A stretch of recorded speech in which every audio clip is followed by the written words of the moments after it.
So, da sind wir wieder. Wir sind immer noch in der Gedenkstätte Bernauer Straße, ein kleines Stück nordwärts. Wenn ihr euch mal diese Stelen hier anguckt, was da wirklich ganz schön ist, dass wenn man so gerade drauf guckt, ist es ja ganz offen. Man kann sogar durchlaufen, ne? Quasi vor der Mauer, hinter der Mauer wechseln, wie man so möchte.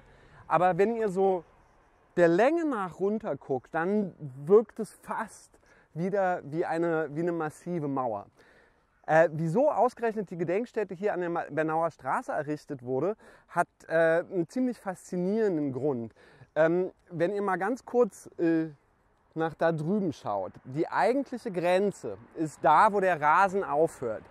Hier standen aber natürlich ursprünglich, wie überall anders in Berlin, auch Häuser. Und dann war es also so, dass die Häuser in Ostberlin waren und der Bürgersteig schon in Westberlin. Das hat natürlich dazu geführt, dass in den ersten Tagen und Wochen jede Menge Leute einfach aus dem Fenster geklettert sind. Hier ist die Polizei gerade, beziehungsweise die Feuerwehr mit dem Sprungtuch dabei, wobei, soweit ich weiß, diese Dame da auch gleich abstürzt.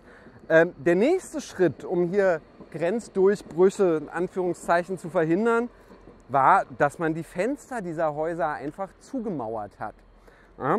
Teilweise, weiß nicht, ob das jetzt so urbane Mythen sind die Leute aus dem zweiten Stock geklettert, während unten im ersten schon die Fenster zugemauert wurden.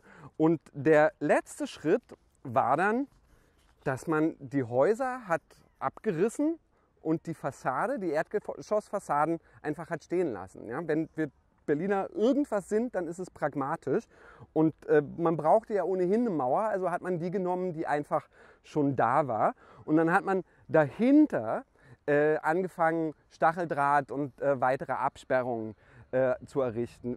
Wenn ihr mal diesen Turm hier anschaut, das ist die sogenannte Versöhnungskirche, die hauptsächlich Gemeindemitglieder aus dem Westen hatte, aber auf einmal auf Ostberliner Gebiet war. Und in diesem Turm haben zwischenzeitlich DDR-Grenzsoldaten mit einem Maschinengewehr gesessen und das Ganze als Wachturm genutzt. Das war es eigentlich schon, oder?